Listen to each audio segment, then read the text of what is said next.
வணக்கம். நம்ம சேனலுக்கு தொடர்ந்து ஆதரவளித்துக் கூட இருக்கும் நல்ல உள்ளங்களுக்கு நன்றி. சப்ஸ்கிரைப் பண்ணி பார்த்து ஊக்கம் கொடுங்க. யூபியில் அடுத்த ஆண்டு நடக்கக்கூடிய சட்டமன்ற தேர்தல் ரொம்ப ரொம்ப முக்கியம்.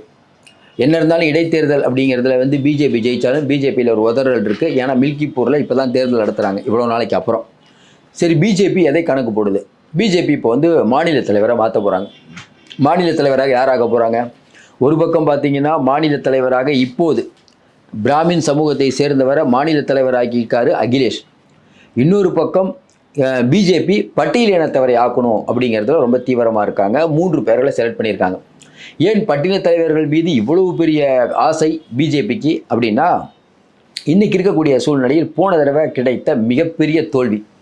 அதாவது போன தடவை எம்பி தேர்தலில் இன்றைக்கி ரொம்ப ரொம்ப மோசமாக, அதாவது 50% பட்டியலின மக்கள் பிஜேபிக்கு ஓட்டு போட்டுருந்தாங்க. போன தடவை 29% மட்டுமே அவங்களுக்கு ஓட்டு போட்டாங்க.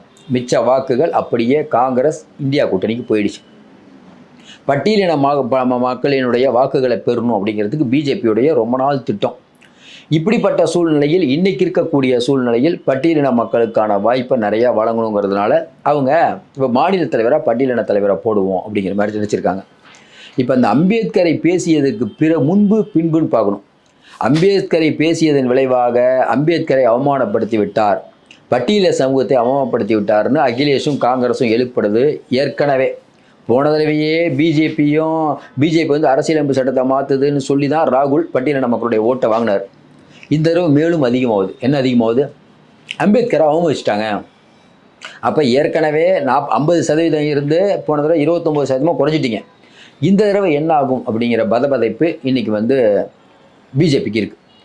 திடீர் இன்னொரு பக்கம் பார்த்தீங்கன்னா அகிலேஷ் என்ன பண்ணுறாரு, ஃபுல்லாக ஆட்டத்தை களைச்சி போட்டு எல்லா சமூகத்தையும் உள்ளே சேர்த்துட்டார். யாதவர்களுக்கான கட்சிங்கிற இமேஜை உடைச்சதுனால தான் போன தடவை எம்பியில் அவ்வளோ பெரிய வெற்றி. என்ன பண்ணார்? ஒன்றும் பண்ணல. பட்டியலின மக்கள் நிஷாந்த் பார்ட்டிலேருந்து எல்லாருக்கும் வாய்ப்பு கொடுத்தார். யாதவர்களுக்கான கட்சி இல்லைங்கன்ட்டார்.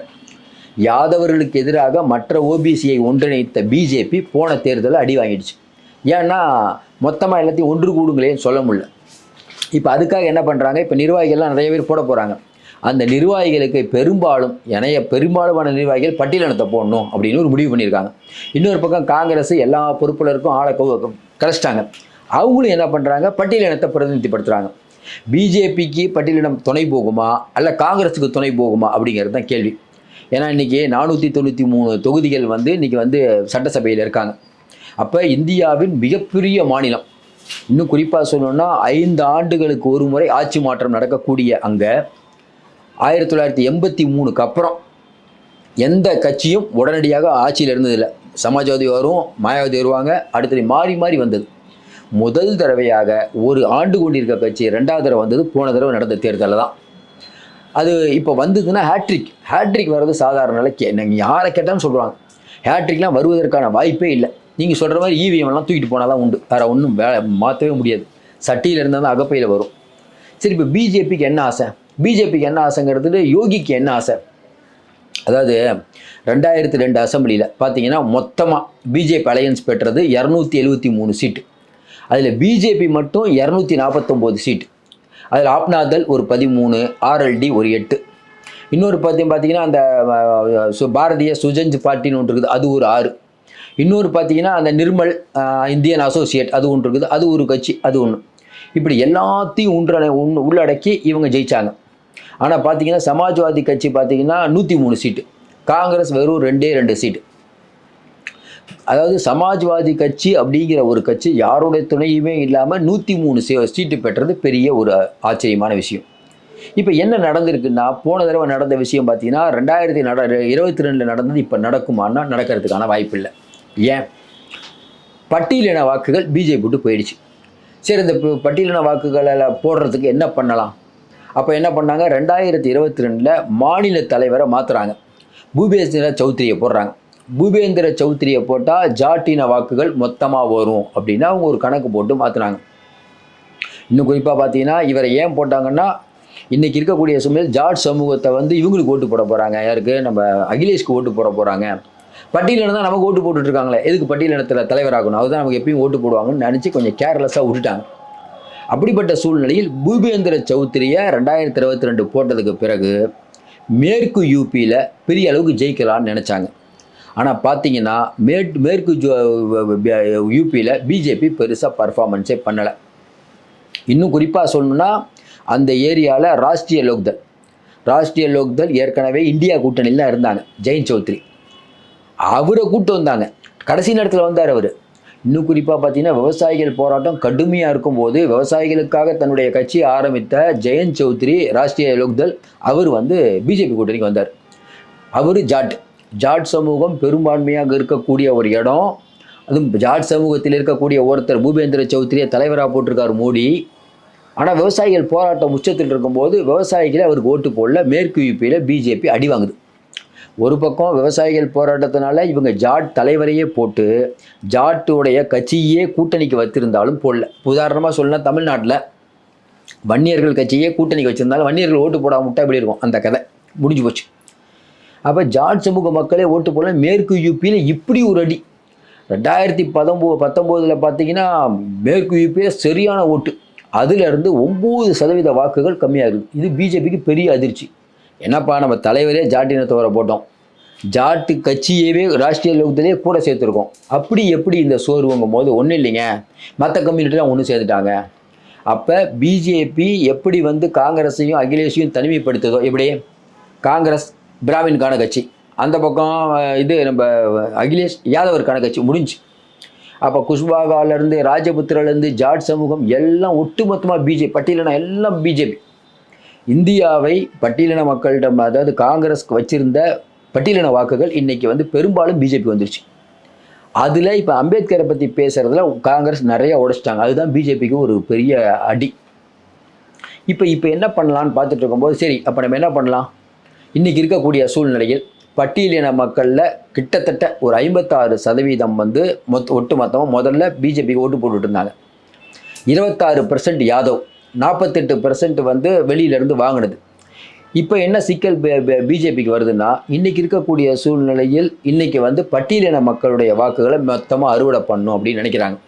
அதுக்கு என்ன சிக்கல் ஆகுது அப்படின்னு போட்டிங்கன்னா, இன்றைக்கி இருக்கக்கூடிய நிலைமையில் அதுக்கு சிக்கலாக இருக்கிறது அகிலேஷும் காங்கிரஸும்.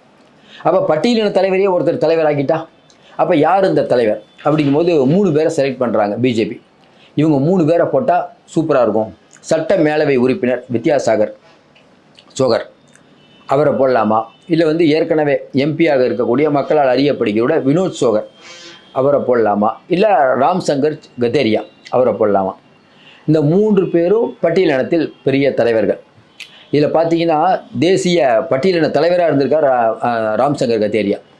இதில் இன்னும் குறிப்பாக சொல்லணும்னா, இன்றைக்கி வந்து நம்ம வெஸ்ட் யூபியில் ஏற்கனவே பிஜேபி அடி வாங்கிடுச்சு. அந்த இடத்துலேருந்து ஒருத்தர் போடலாமா, இல்லை வேறு பகுதியிலேருந்து போடலாமா?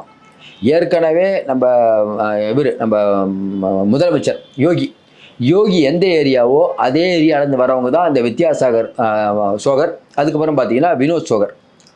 இதில் மாற்றி இருக்க ரீஜியன்லேருந்து வரவர் தான் ராம்சங்கர் கத்தோரியா.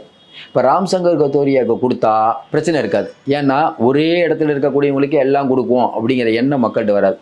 அதுவும் இல்லாமல் ராம்சங்கர் கத்தோரியா போட்டோம்னா அந்த ஏரியாவில் கொஞ்சம் ஓட்டு கிடைக்கும் அப்படின்னு பிஜேபி நினைக்குது. ஆனால் எங்கே பிரச்சனை வருதுனாங்க, யூபியை பொறுத்தவரைக்கும் என்னென்னா, பிராமின் சர்மா வர்மா எல்லாமே வந்து காங்கிரஸில் இருந்தாங்க முதல்ல. அப்படியே காங்கிரஸ் வந்து இந்திரா காந்தி பேர், ராஜீவ் காந்தி பேரை வச்சு சோனியா காந்தி வச்சு ஓட்டிகிட்டு இருந்தாங்க. கொஞ்ச நாளாக என்னாச்சுன்னா, மற்ற கம்யூனிட்டியை ஒருங்கிணைக்கிறதுல அமித்ஷா ஒரு பெரிய ஒரு திட்டத்தை போட்டு எல்லா படகு ஓட்டுற தொழிலாக குஷ்வாகா கம்யூனிட்டி, இப்போ நிஷாந்த் எல்லாத்தையும் ஒரு பக்கம் கொண்டு வந்துட்டார். அதனால தான் பார்த்தீங்கன்னா ஆப்நாதர் அவங்களோட தான் கூட்டணி, நிஷாந்த் பாட்டி அவங்களோட தான் கூட்டணி, ஜெயந்த் சௌத்ரி அவங்களோட தான் இருக்காங்க. இப்படி எல்லா ஜாதிய கட்சிகளை ஒரு இடத்துல தள்ளிட்டாங்க. அப்போ இன்றைக்கி வந்து சோசியல் இன்ஜினியரிங்கை கரெக்டாக பண்ண கட்சி பிஜேபி. போன தேர்தலில் அதை உடைச்சவர் அகிலேஷ். எல்லாத்தையும் கலைச்சி போட்டு எல்லாத்தையும் உள்ளே சேர்த்துட்டார். அதனால தான் அவ்வளோ பெரிய வெற்றி. இன்றைக்கி பட்டியலின மக்கள், இஸ்லாமிய மக்கள், ஓபிசி, இதான் நம்ம நிதிஷுடைய நம்ம அகிலேஷுடைய ஃபார்முலா. இதில் பிஜேபி திக்கி தடுமாறுது. ஏன்னா 10 வருஷம் இருந்து நிஷாந்த் பாட்டிக்கு கம்யூனிட்டிக்கு என்ன பண்ணீங்க, குஷ்வாகா சமூகத்தினருக்கு என்ன பண்ணீங்க? ஏன்னா நிறைய பாக்கெட்டில் நிறைய இடம் இருக்குது. குருமி சமூகம் கொஞ்சம் இருக்காங்க, நிறைய சமூகங்கள் இருக்குது. இந்த இந்துக்களே ஒன்று கூடுங்கள் அப்படிங்கிறது அங்கே எடுபடாது. அதுவும் இல்லாமல் இன்றைக்கி பட்டியலின மக்களுடைய வாக்குகள் மாயாவதிக்கு போகிறத விட இன்றைக்கி அகிலேஷ் பக்கம் சாகுது. ஏன்னா மாயாவதியும் அகிலேஷும் சண்டையாக இருந்தாங்க. ஆனால் இப்போ அப்படி இல்லை. எப்போ வந்து சொந்த அக்கா பையன் அவரை தான் தலைவராக போட்டாங்க நம்ம மாயாவதி, அவரே பிஜேபியை திட்டினவுன்னு அவரை பதவி விட்டு எடுத்தாங்க. அதனால தான் போன தடவை பெரிய அடி. அவங்ககிட்ட 3-4 எம்பிக்கள் வெளில வந்தாங்க. இன்றைக்கி மாயாவதியோட நிலைமை 0 தான். அதுவும் இல்லாமல் இப்போ இந்த அம்பேத்கரை எதிர்த்து பேசினார், அதுக்கே 5 நாளைக்கு அப்புறம் தான் போராட்டமே அறிவிச்சாங்க. அப்பயே நல்லா தெரிஞ்சு போச்சு இது வேலைக்கு ஆகாதுன்ட்டு. அப்போ பட்டியலின மக்களுடைய வாக்குகள் வந்து மாயாவதியிட்டிருந்து வெளியில் போயிடுச்சு. அதை அழகாக கையில் எடுத்திருக்கிறார்கள் இந்தியா கூட்டணி. சமீபத்தில் நடந்த சட்டமன்ற தேர்தலில் என்ன ஒரு முடிவு வந்ததுன்னா, பிஜேபி ஜெயிச்சது. ஆனால் என்னென்னா, காங்கிரஸ் நிற்கவே இல்லை. பிஜேபியை வீழ்த்த எந்த எல்லைக்கும் தயாராக இருக்கக்கூடியது காங்கிரஸ் அப்படிங்கிறத நிரூபிச்சிட்டார் ராகுல். இப்போ அதுதான் பிஜேபிக்கு பலம். வரக்கூடிய சட்டமன்ற தேர்தலில் பிரியங்கா காந்தியை பொறுப்பாளராக போட்டிருக்காங்க. அவங்களும் ஏகப்பட்ட வேலை பண்ணிகிட்டு இருக்காங்க. ஒருவேளை ராகுல் காந்தி, பிரியங்கா காந்தி, அகிலேஷ், டிம்பிள் இவங்க எல்லாம் போய் நின்னா அது வேற ஒரு கலரை கொடுத்துடும். அதனால் இன்றைக்கி இருக்கக்கூடிய சூழ்நிலையில் 3 பட்டியலின தலைவரை யார் வேணாலும் போடலாம். யாரை போட்டாலும் பட்டியலின வாக்குகள் கோவிந்தாம்பாங்களா, அதுதான் நடக்கும்போது எழுதி வச்சுக்கோங்க. ஏன்னா அம்பேத்கர் பற்றிய விஷயம் பெரிய அளவுக்கு வெளிப்படுது. ராகுல் காந்தி நல்லா கொண்டு போயிட்டு இருக்காரு, அகிலேஷும் பிடிச்சிக்கிட்டாரு. கோட்டை விட்ட மாயாவதி, அழகாக காய் நவுத்திய ராகுல், அகிலேஷ்னே சொல்லலாம். சூப்பராக இருக்குது. நீங்கள் எழுதி வச்சுக்கோங்க. வரக்கூடிய நாட்களில் அடுத்து வரக்கூடிய சட்டமன்ற தேர்தல் பிஜேபிக்கு யாராக இருந்தால், உயரத்தில் இருந்த ஆணவத்தின் உச்சியில் இருந்த புல்டோசர் வைத்து அனைவரையும் இடித்த உச்சநீதிமன்ற தீர்ப்பையை மதிக்காத யோகி இனிமேல் ஆசிரமத்தில் தான் உட்கார வேண்டும். ஏன்னா அதான் யோகி தானே, ஆசிரமத்தில் இருக்கட்டும், மக்கள் ஒரு ஓய்வை கொடுப்பார்கள். மீண்டும் சந்திப்போம். நன்றி, வணக்கம்.